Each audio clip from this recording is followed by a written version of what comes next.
tous, bienvenue, mesdames, messieurs. 3 semaines, quelle court la récente décision de l'organe de régulation, la HAC, enjoignant la fermeture des médias en ligne. 3 semaines donc, qu'ils en sont à broyer du noir. Des professionnels de médias exerçant dans le domaine sans certitude aucune d'une date butoir pour la relance de leurs activités. Dans l'ensemble déçu du caractère, disent-ils, unilatéral de la décision et des conséquences qui s'en suivent jusqu'alors, beaucoup s'en étaient remis à l'arbitrage du ministre de tutelle, Alain Orolà, de prendre alors langue avec le président de l'institution, Rémi Prosper Moretti. Reste au fruit de tenir la promesse des fleurs. Interdiction faite par la HAC aux médias en ligne des essais. La réouverture des organes désormais actée. Le sujet en débat ce jour. Sur ce plateau, déjà en notre compagnie de professionnels des médias. Médecin Ingrid Adovi, journaliste, l'homme a accepté nous accompagner. Le milieu des organes en ligne reste aussi sa tasse de thé. Médecin Ingrid Adovi, bonjour.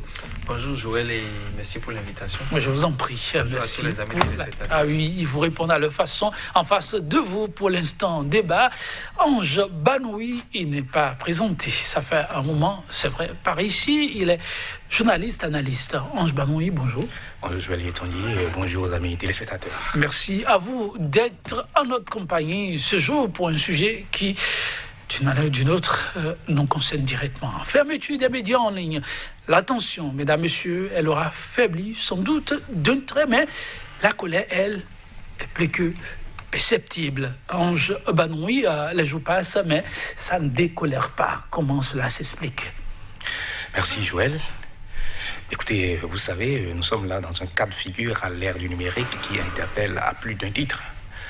Lorsque vous savez aujourd'hui qu'avec les nouvelles technologies et mieux le passage tant attendu et tant appelé et cette transition qui est en cours et qui véritablement fait l'objet de toutes les politiques en termes de développement des médias, l'ère du numérique, cette attente si grandissante, je dirais, depuis 2018, où déjà la HAC avait envisagé en griffe de prendre le contrôle du paysage de la presse numérique, pour ainsi dire, au Bénin, en lançant un avis et à candidature, mais qui jusqu'à présent n'a pas encore prospéré en termes de décision venant de la HAC pour statuer sur cet avis-là, et mieux, qui pour cette fois-ci, après avoir permis à ce que les médias puissent reprendre en attendant que la HAC ne puisse véritablement statuer sur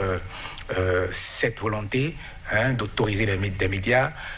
Cette fois-ci, on se rend compte que la décision elle est intervenue comme ça et remet dans une certaine mesure, je ne dirais pas sur les carreaux, les professionnels des médias qui se retrouvent dans ce secteur-là. Je ne dirais pas que c'est bel et bien une situation qui donne du fil à retordre, et mieux, et qui donne matière à réfléchir. La tension avait monté d'un cran et s'est intensifiée graduellement. Mais alors, les conseillers de la HAC ont pris le devant, une rencontre avec les professionnels, des explications. Mais les jours passent et malheureusement, heureusement, ça dépend de quel côté on s'y met, ça ne décolère pas. Oui, vous les avez suivis, qui pensent que là, c'est au-delà de la question de l'épanouissement à travers son art, c'est une façon d'empêcher aussi des familles de pouvoir joindre les deux bouts. Des confrères toujours remontés, Ingrid Médecin. Oui, des confrères toujours remontés, je comprends leur colère, parce que la HAC avait déjà entrepris des démarches dans ce sens-là, mais une décision comme ça, dans votre introduction, vous avez bien fait de remarquer, c'est unilatéral. On a découvert, nous-mêmes, professionnels des médias, on a découvert cette décision-là sur la toile. On s'est dit, mais est-ce qu'il s'agit d'une blague ou c'est sérieux ce qui se passe là? Mais après, on a essayé d'appeler, parce qu'il faut le rappeler, on a quelques représentants au sein de cette HAC-là, pas des moindres d'ailleurs, qui sont membres de cette mandature de la HAC-là. On a essayé de les contacter, on a constaté que oui, c'était du vrai. Et puis, cerise sur le gâteau, ils sont sortis après, ces conseillers, comme vous l'avez martelé aussi, pour nous expliquer véritablement le fond. Et c'est là que moi, je suis resté sur ma faim. Je me suis dit, il y avait quand même des démarches qui étaient déjà entreprises, qui n'ont pas abouti. On aurait pu laisser ces démarches-là aboutir d'abord avant de revenir. L'intention de la HAC de préserver ou de redorer tout le blason du métier. Elle a une intention très noble, mais est-ce que, en voulant concrétiser cette intention, est-ce que les professionnels des médias sont associés? Parce que si ça tombe comme ça sur leur tête, comme sinon sur leur tête comme un effet de Damoclès, on se demande à savoir si est-ce que la HAC est réellement là pour nous, professionnels des médias, ou la HAC est là contre nous, professionnels des médias. On va faire un petit feedback en arrière pour voir si, est-ce que ces 3 dernières années, il y a eu autant de dérives, autant de délits de presse dans les médias concernés, notamment les médias en ligne. Si il y en a et que la HAC décide maintenant d'arrêter la saignée, d'accord. Mais le libéré du président de la HAC et de tous ses conseils, c'est qu'on constate la création tous azimuts des médias en ligne, ce qui n'est pas de nature à préserver la liberté de presse, à renforcer le respect des droits des uns et des autres. Mais moi, je me dis, quand c'est créé comme ça, quand on va à découvrir que là, on est déjà dans le jeu, que ça se joue déjà, on appelle les acteurs. On ne va pas indiquer la voie à suivre aux conseillers ici. Ils sont mieux outillés que nous. Mais en la matière, quand même, voir une démarche un peu plus... Et puis, derrière cette démarche-là, c'est qu'on brandit en même temps la sanction. On brandit la sanction, sera puni par les rigueurs de la loi avec un code, quand on ramène un code sur le numérique qui est contesté depuis son adoption. C'est un peu plus du piment à cette crise-là qui existait depuis 2017 où la HAC d'alors avait déjà procédé à une première suspension où 32 promoteurs d'organes de presse en ligne ont fait des démarches et sont restés jusqu'à ce jour en attente du quitus final pour qu'on puisse dire oui, ils sont des promoteurs autorisés, agrémentés en République du Bénin pour l'exercice ou pour tel qui n'ont pas eu. Et puis les conseillers dans leur sortie sont revenus là-dessus, c'est sûr qu'on va y revenir encore. Mais cette colère-là peut se comprendre parce que, vous savez, quand on parle de journalisme, il faut qu'on cesse de voir quelqu'un qui est là tout le temps pour critiquer. C'est faux.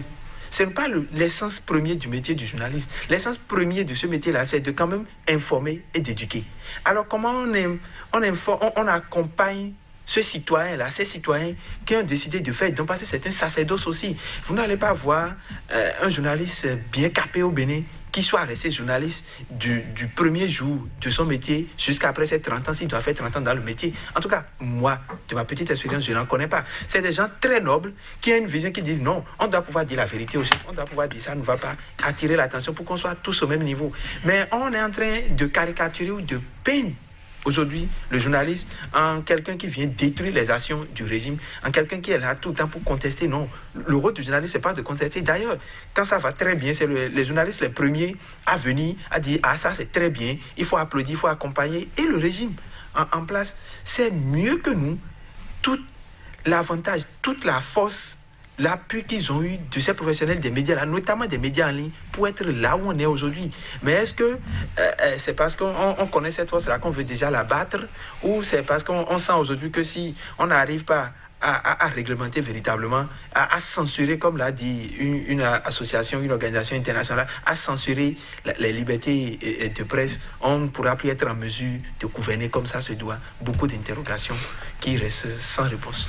En tout cas, à ces éléments d'inquiétude, chaque jour que Dieu fait, la HAC s'attelle aussi à lever les zones d'ombre et apporter les clarifications qui se posent. Une dernière sortie en date, celle du conseiller Franck Poitier-Mer, au détour de la remise du prix de meilleur journaliste d'investigation, a laissé entendre ceci pour assurer les uns et les autres. Je le cite, « C'est important de préciser que la HAC, Ange Banoui, Ingrid Mensan, travaille et travaillera davantage pour assainir, pour réglementer le domaine des médias dans notre pays. Ce communiqué ne vient pas, contrairement à ce qui se dit, fermer un espace de liberté. Au contraire, ce communiqué marque certainement une pause, une petite pause, rien qu'une petite pause, pour que les choses s'organisent. Comme l'a indiqué le Code de l'information et de la communication en vigueur chez nous depuis 2015. Il n'est pas question donc de donner de l'allant au Code du numérique, mais de ramener le Code de l'information, lui donner toute son importance. Monsieur Ange Banoui. Écoutez, on ne saurait faire une analyse complète, pour ne pas dire parfaite, de la situation sans tenir compte de certains paramètres. Dans le premier, qui est le contexte. En 2018, où il y a d'abord eu cette une première décision de la RAC, de la mandature précédente, qui a permis de lancer un avis à candidature, après avoir demandé également de surseoir, je ne dirais pas l'exercice. C'est qu'on était là à la veille des législatives de 2019. Et cette fois-ci, certes, avec les dernières élections, les élections communales municipales qui ont été majoritairement médiatiques, au regard du contexte du coronavirus, on a vu quel est le rôle qu'a joué les médias de façon générale et aujourd'hui les médias en ligne, pour ne pas dire également les sites adossés des médias traditionnels. Parce que l'un mis dans l'autre, on se rend compte qu'aujourd'hui que par rapport non seulement au contexte actuel, qu'il s'agisse de la crise sanitaire et mieux du contexte évolutif et dynamique du numérique, on ne pourrait se passer des médias en ligne. Maintenant, là où peut-être il va falloir peut-être repenser la chose, c'est de chercher à comprendre véritablement comment est-ce qu'on peut envisager en plein air du numérique qu'on puisse demander à surseoir des médias en ligne. Quelles sont également les dispositions qui sont prises pour pouvoir permettre non seulement à faciliter l'exercice des organes de presse ou bien des entreprises de presse qui exercent, que ce soit uniquement en ligne et consorts. Parce que, dans une certaine mesure, comme on le dit, lorsque vous fermez un espace de médias, c'est un espace de liberté qui est fermé ici. Et dans cette dynamique, il est important qu'on puisse se poser véritablement certaines questions. Est-ce à dire déjà, d'autant plus que ceux qui sont au niveau de la RAC est mieux, la RAC est mieux outillée pour comprendre et mieux analyser que toutes les fois où il y a enjeu électoral, où il y a enjeu politique, la bataille de la communication peut créer des situations. Et mieux, s'il fallait procéder ainsi pour pouvoir, je ne dirais pas, gérer la situation, pour pouvoir mieux contenir ou avoir vue sur la situation, c'est qu'il faudrait également passer de façon pédagogique et mieux dans une dynamique concertée pour permettre à ce que les organes de presse ou bien les professionnels des médias qui se retrouvent dans ce secteur-là puissent véritablement se sentir impliqués et responsabilisés. Parce qu'à la lueur où vont les choses, il ne serait pas surprenant de voir qu'il y ait des avatars. Parce que nous n'en sommes pas encore là. Vous insinuez ? Oui, parce que on a connu des élections dans ce pays-ci, que ce soit présidentielle, je prends le cas de la présidentielle de 2016, avec des fake news à n'en point finir.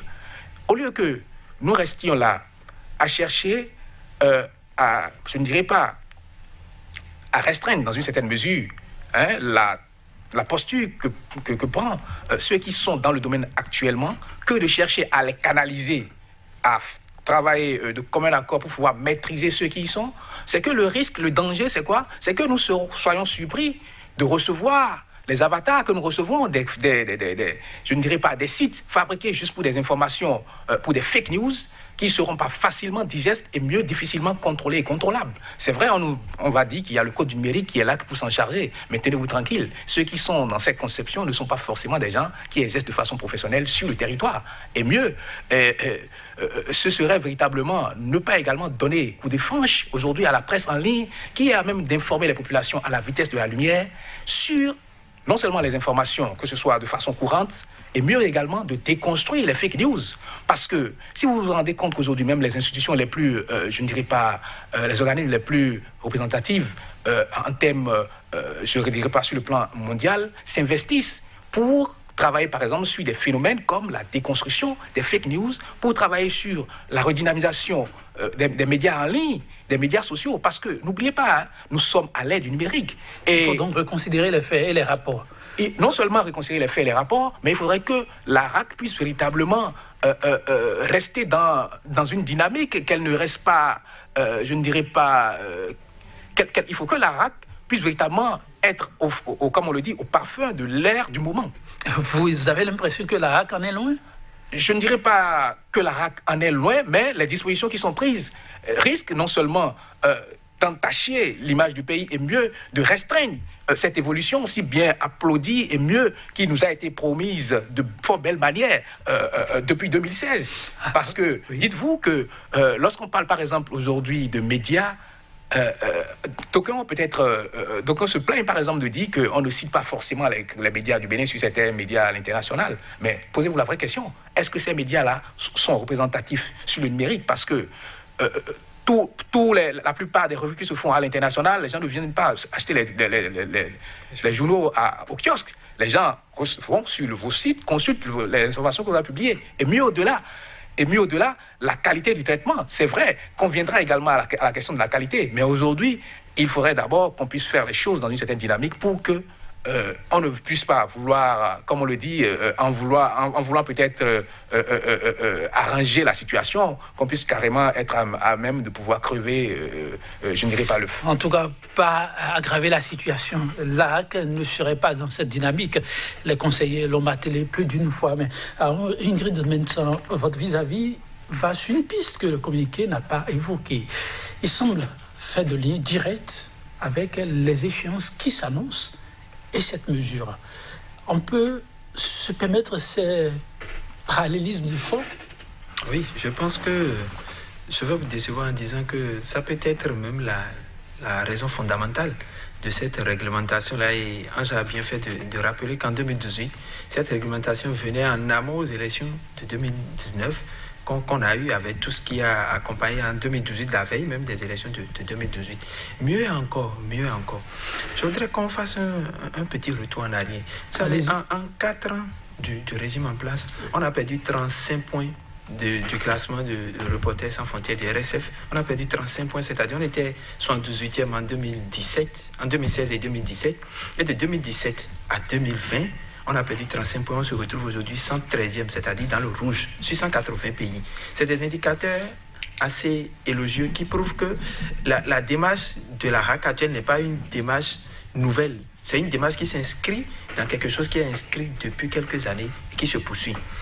Mieux, on sait qu'à l'arrivée des élections, il y a tout ce qu'on peut avoir comme tollé. Vous savez, la coupure de l'Internet en 2000... pour les élections législatives dernières est évocateur de ce qu'on sait quelle est la puissance aujourd'hui des médias en ligne. Alors quand on a une telle puissance à côté, on fait de cette puissance-là son allié pour pouvoir réussir. Mais je me pose la question de savoir si ceux qui sont vraiment avec le chef de l'État comprennent les intentions du chef de l'État. Parce que Patrice Talon, candidat, et Patrice Talon, président de la République, n'a pas cessé de marteler qu'il veut d'une presse libre, une presse de qualité, propos repris par notre ministre de tutelle, le ministre Orula.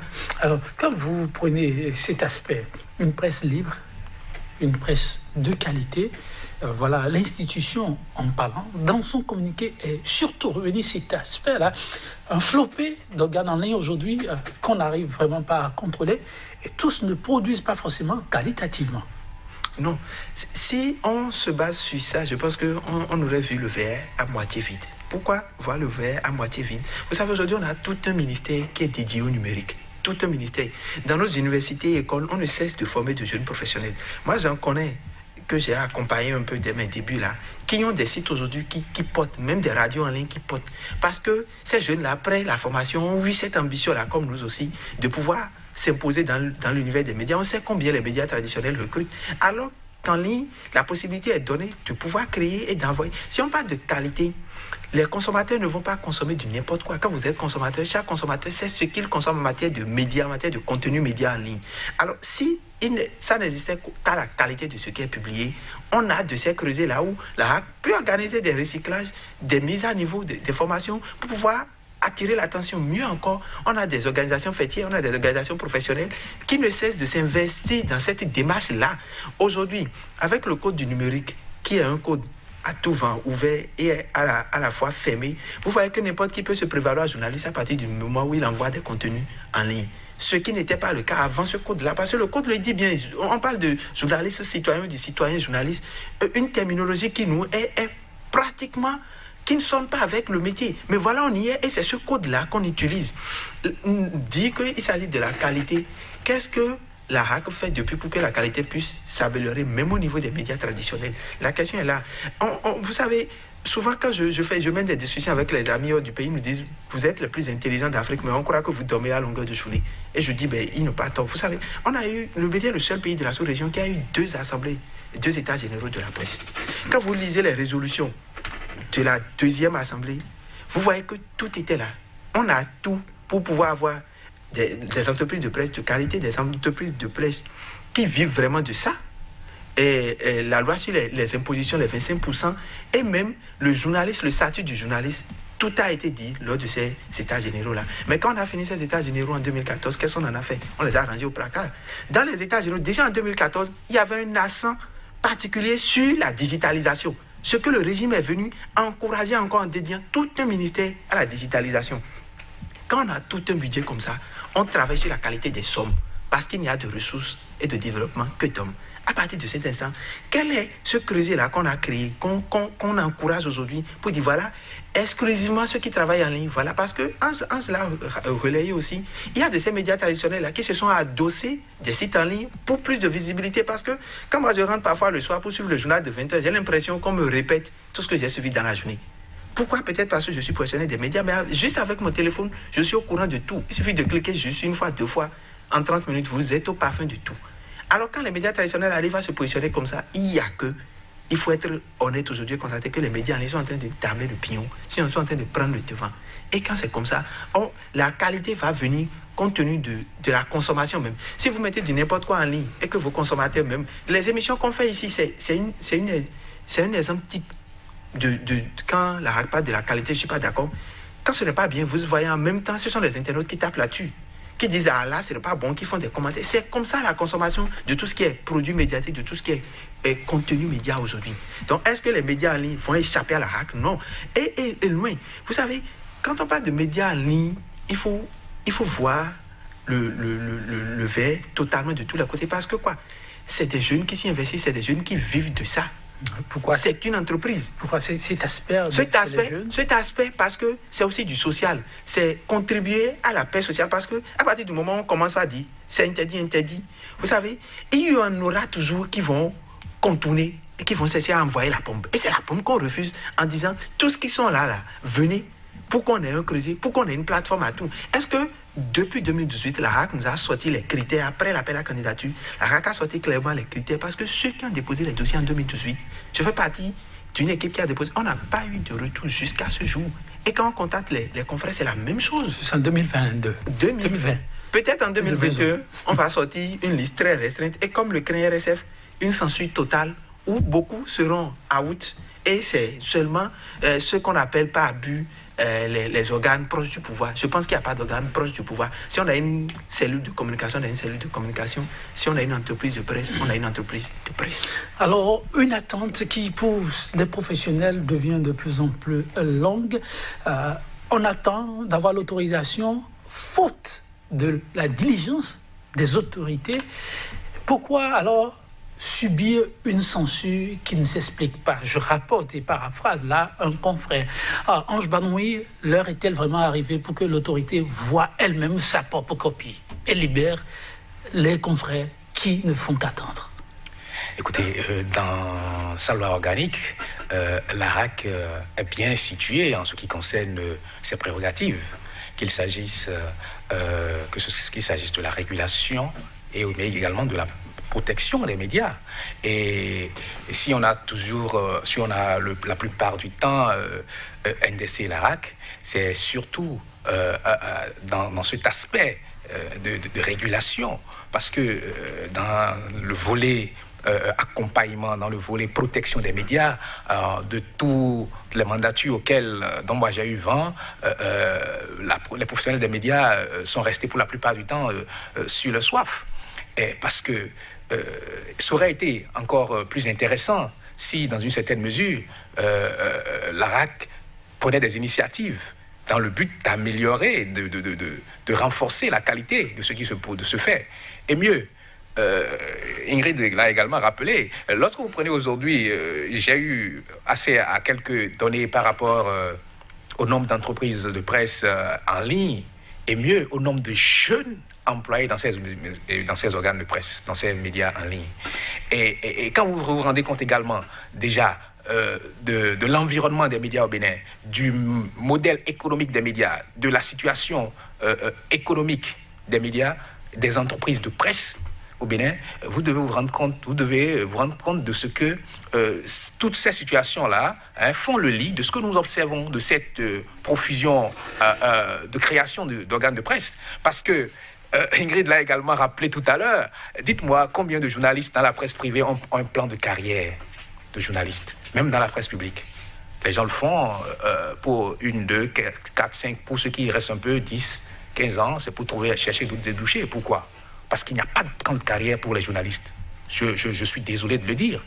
Parce que vous ne trouverez pas, à la limite, un seul, que les patrons de presse m'en excusent, un seul organe, que ce soit la plupart du temps du secteur privé, qui mettent des journalistes dans des conditions qui puissent leur permettre de dire, écoutez, au-delà de tout, je suis à même de pouvoir faire carrière dans ce domaine.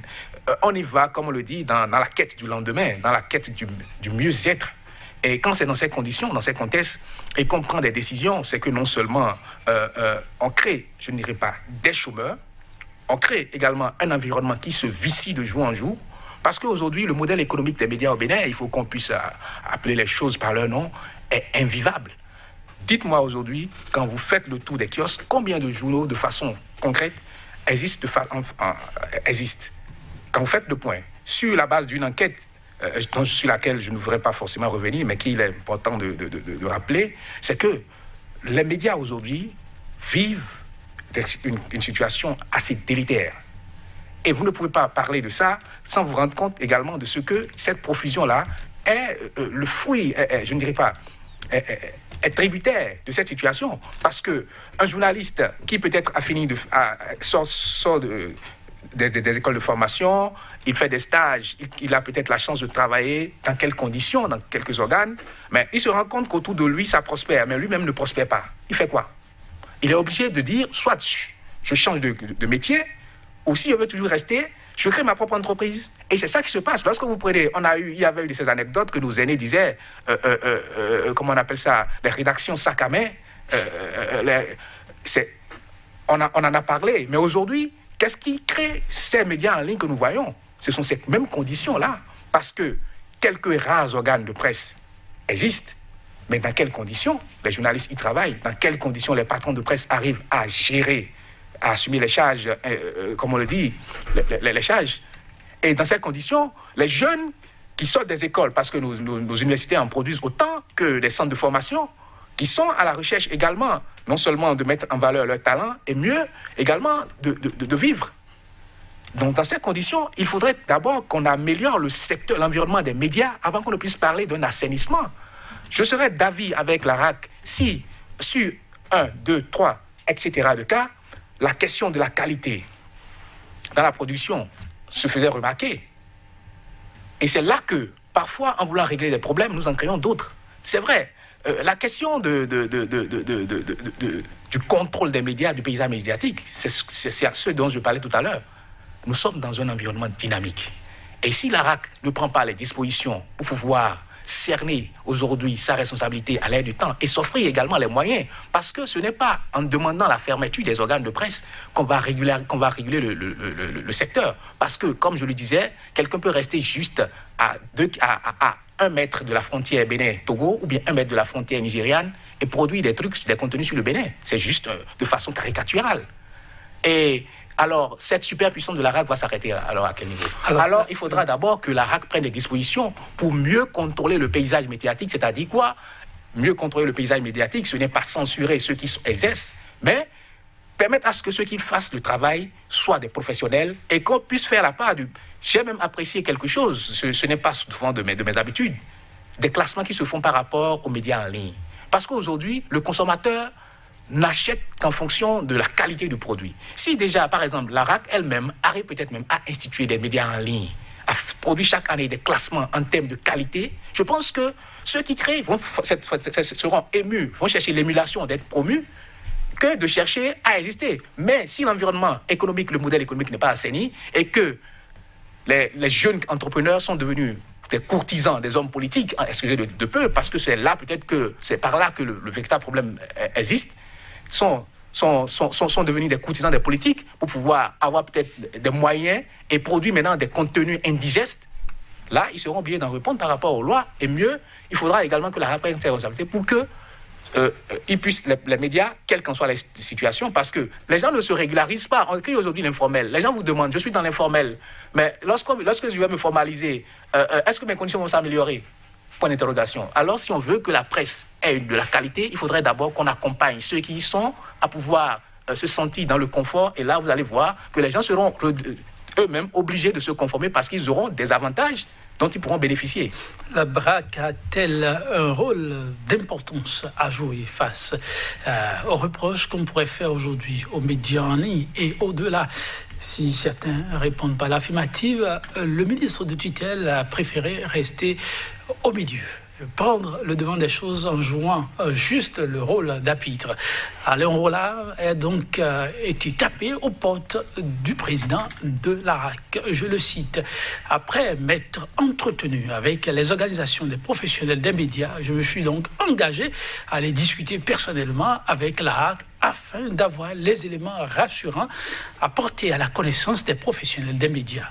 J'ai obtenu, dit-il, du président de la RAC, des assurances pour un retour rapide à la normale quand on aura élaboré un cadre pertinent et approprié pour que les professionnels des médias en ligne puissent exercer dans un bel environnement.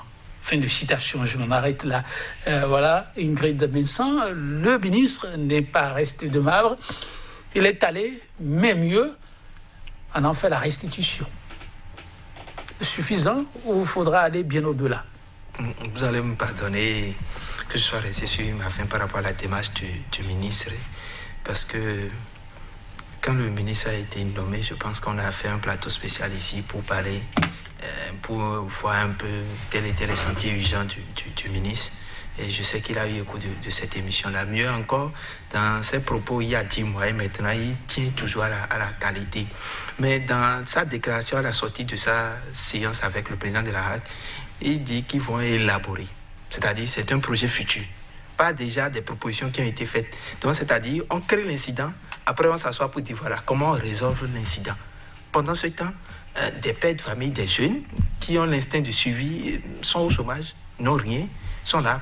Et ils savent aussi, et les politiciens, ils savent que pendant ce temps, eux-mêmes sont en train de faire la cour à ces mêmes jeunes pour écrire, à la limite, tu dis n'importe quoi. On ne dit pas que la presse en ligne est saine, qu'il y a tout est nickel dedans, on n'a jamais dit ça. Mais voir ça comme ça, moi, j'applaudis la démarche du ministre qui a d'abord reçu les organisations professionnelles, les fêtiers et tout, et qui a après allé au niveau du président de la RAC. Mais je serais vraiment satisfait de sa démarche s'il nous disait qu'il est arrivé à obtenir une suspension momentanée de cette décision et que les médias en ligne peuvent continuer pas exercer en attendant qu'un autre cadre légal et juridique soit élaboré pour qu'on appelle encore tout le monde à la table. Mais pour l'instant, on vous dit, taisez-vous les gars, nous allons réfléchir, nous allons revenir, mais restez à la maison. Tu sais, moi, je ne comprends pas cette démarche. Je ne la comprends pas. Et je ne comprends pas non plus la sortie des conseils. Parce qu'à l'intérieur, j'insiste encore, on a des confrères, pas des moindres. On a des confrères qui ont battu campagne, qu'on a écouté et pour qui on a voté, qui sont au sein de cette RAC-là, qui aujourd'hui sont à la limite se dédient ou ne se reconnaissent pas, que c'est quand même un secteur vital, qu'il y a des problèmes et dont les solutions sont aussi connues. Alors, M. Ange Banoui, l'autorité a-t-elle fait un peu comme dans la Nantel? Écoutez, vous savez, c'est un peu surprenant quand même qu'un ministre de tutelle ne soit informé que d'une décision que lorsqu'une institution, qui, qu'on le veuille bien, c'est une institution, est quand même, mais qui se retrouve dans ces sérails, ne soit informé d'une décision d'une telle envergure qu'après un acte de cette portée. Parce que, vous savez, dans une certaine synergie de complémentarité, André, même si on a toujours prôné l'indépendance ou bien la séparation des pouvoirs, c'est qu'il y a tout au moins, je ne dirais pas une intelligence dans la mise en œuvre de certaines politiques. Et on ne peut pas nommer un président d'une institution à la hauteur de celle de la RAC sans lui faire part de certaines prérogatives qui est la vision du chef de l'État par rapport à ce secteur-là. Et je pense que... vous ne direz pas que cette fermeture fait partie de la vision gouvernementale? Non, j'espère que vous m'avez bien compris. Je dis qu'on ne pourrait pas nommer quelqu'un à la tête d'une institution comme la RAC, avec une volonté et une vision de développement du secteur des médias, sans qu'on ne lui fasse part de sa vision à lui. Et vous retrouvez la RAC dans cette posture-là, qui forcément, de façon officielle, ne transparaît pas dans la ligne directive tracée par le chef, doit donner un hic, ou carrément, si on n'est pas en griffe inculte, se poser des questions pour chercher à comprendre. Vous posez quelques questions? Chercher à se poser des questions pour comprendre, mais comment est-ce qu'on peut arriver à cela par rapport à une situation? On se disait que la RAC précédente n'était pas installée sous la mandature, sous le président Patrice Talon, et que peut-être que cela lui permettait d'avoir certaines libertés. Mais on ne peut pas se dire aujourd'hui que la RAC prend des libertés, dans la mesure où on s'attend à ce que la RAC transparaisse la vision du chef de l'État, une vision attendue par les professionnels des médias, une vision même applaudie par les professionnels des médias en 2016, parce qu'ils ont trouvé en l'homme quelqu'un qui était à même de pouvoir restaurer le secteur des médias, étant donné qu'il y avait déjà des assises qui ont pratiquement tracé déjà les lignes et qu'il ne fallait qu'une volonté politique pour pouvoir mettre en œuvre tous ces beaux chantiers-là. Et souffrez que je pense que de mon intime conviction que certaines décisions, au-delà de leur portée pédagogique, ne sont pas véritablement en bien pour l'image du pays. Parce que vous savez, on peut mieux contrôler, on peut contrôler. Vous savez qu'aujourd'hui, nous avons des applications dans nos portables qui nous envoient par, je ne dirais pas, au niveau par certaines plateformes, des informations produites par des confrères. C'est-à-dire quoi? Certains sont même hors du pays, qui vivent même de ce que du travail que les professionnels du Bénin font. Mais et ces derniers-là, ceux qui font ce travail-là, ils vivent comment? J'aurais aimé, par exemple, avoir une RAC qui permettra peut-être aux journalistes en ligne de vivre aisément, de faire bien leur travail et d'être appréciés, qu'une RAC qui vienne Est-ce qu'on n'est pas sur la voie? On ne peut pas espérer que cette rencontre entre les deux autorités aboutisse finalement à cela? Cette rencontre, j'avoue que de ma petite analyse, c'est qu'on aurait pu éviter cette charge au ministre, parce que je me suis à un moment donné posé la question de savoir est-ce que quelque part aussi on n'était pas en train d'occuper l'opinion. Parce que dites-vous que pratiquement bientôt, depuis la dernière législative, il n'y a plus de sujets d'enjeu sur les médias, sur la vie sociopolitique, en dehors de sera-t-il ou sera-t-il pas candidat du chef de l'État. Et le secteur, l'un des secteurs qui fait vivre aujourd'hui, parce que nous sommes à l'ère des médias sociaux, l'un des secteurs qui crée l'émulation aujourd'hui, c'est le secteur des médias en ligne, c'est le secteur des applications sur les Android et consorts. Et donc, quelque part, il faut comprendre que la gestion du pouvoir, c'est aussi la gestion du temps, c'est la gestion aussi de l'opinion.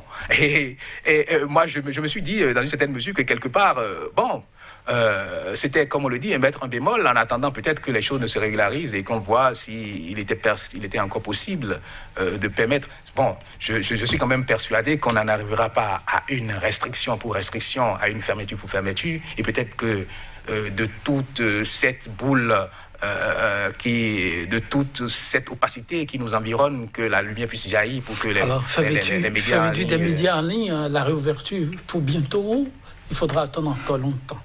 Je pense qu'il faut attendre encore un peu. Le temps que ceux qui nous dirigent aient vraiment une vision claire de ce qu'ils veulent faire des médias en ligne.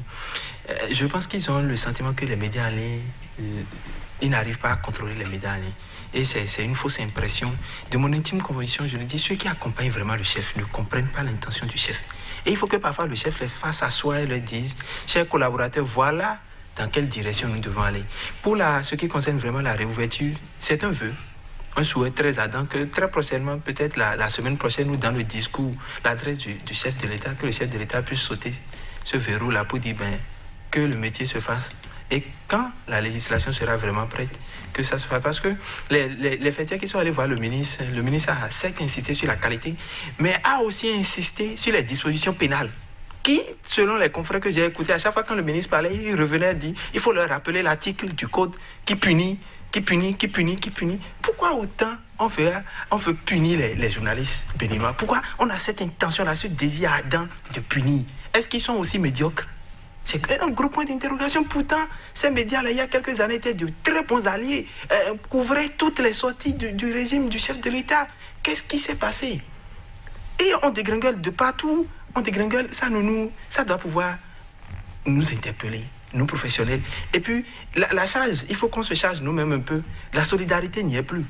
Dans notre métier, il faut le dire. Parce que, est-ce que vous avez vu les médias traditionnels qui ont des sites adossés réagir par rapport à ça? Je n'ai pas vu, à part quelques fêtières qui ont fait la démarche, un communiqué solennel comme ça, ou des journalistes qui se lèvent même pour aller défendre cette cause-là. Non. Si on tue un journaliste aujourd'hui au Bénin, ça ne dira pas grand-chose. Au reste, il est mort pour sa famille. Nous, on continue. Jusqu'au jour, peut-être, tous, on sera emportés.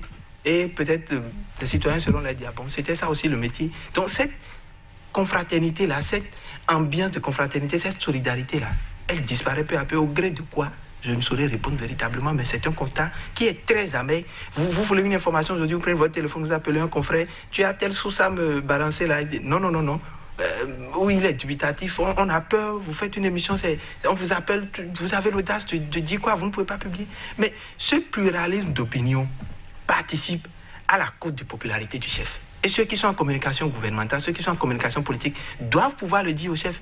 Quand vous avez une journaliste, un média, des journalistes qui ont diverses opinions, ça participe à ce que, à la limite, c'est comme de la satire où les gens disent, ah bon, ils arrivent à écrire ça du chef, donc le chef c'est un bon chef, et donc on va le soutenir. Mais quand on sait qu'on ne peut pas titiller un peu le chef n'est pas bien vu de son peuple. Est-ce qu'un chef est là pour le malheur de son peuple? Je dis non. Plus encore celui qu'on a là, qui a l'intention d'être porté à la fin de son mandat. La fin du mandat, c'est dans quelques mois. La presse béninoise, un avenir plus que jamais obscurci où l'espoir est encore permis. Écoutez, l'espoir, bon, comme on dit, à vue d'espoir, on ne meurt pas de chagrin. Et on espère que les choses vont s'améliorer d'un jour à l'autre. Et mieux qu'on ne va pas rester dans cette ambivalence de fermeture, revêture. Parce que en dehors des médias, des médias en ligne, il faut reconnaître que certains médias étaient déjà dans une certaine posture qui ont amené ces médias soit à déposer les clés, à mettre et mettre des employés sur le carreau. Donc, il y a tous ces éléments qui aujourd'hui ne confortent pas à se dire, mais il y a tous ces éléments qui amènent à se dire qu'il y a beaucoup à faire par rapport à ce que les médias... Conclure en me disant? Bon, je conclurai en disant peut-être que, comme on le dit, lorsqu'un espace de liberté, lorsqu'un média est fermé, c'est un espace de liberté qui est fermé et c'est la liberté d'expression qui emporte un coup. Et il faudrait qu'on y pense pour pouvoir améliorer les choses. Ma conclusion, c'est qu'on puisse arriver à réguler et que les propositions dont le ministre a fait par sa sortie de séance puissent véritablement venir, que ce dossier soit traité en procédure d'urgence. C'est un plaidoyer que je fais à l'intention de l'autorité, que ce dossier soit vraiment traité avec sérénité. Merci à vous pour le plaidoyer, Ingrid Messan. Merci également à vous, M. Ange Banoui. Chers téléspectateurs, on va s'en arrêter là. Cette citation du célèbre producteur de séries télévisées américaines, Dick Wolf, comme on l'appelle. Notre vie, dit-il, pour une large part, reste le reflet de nos choix. Osons juste briser les barrières et tout pourra être comme chacun se le souhaite. À très bientôt pour notre plateau de 100% Bénin. Au revoir.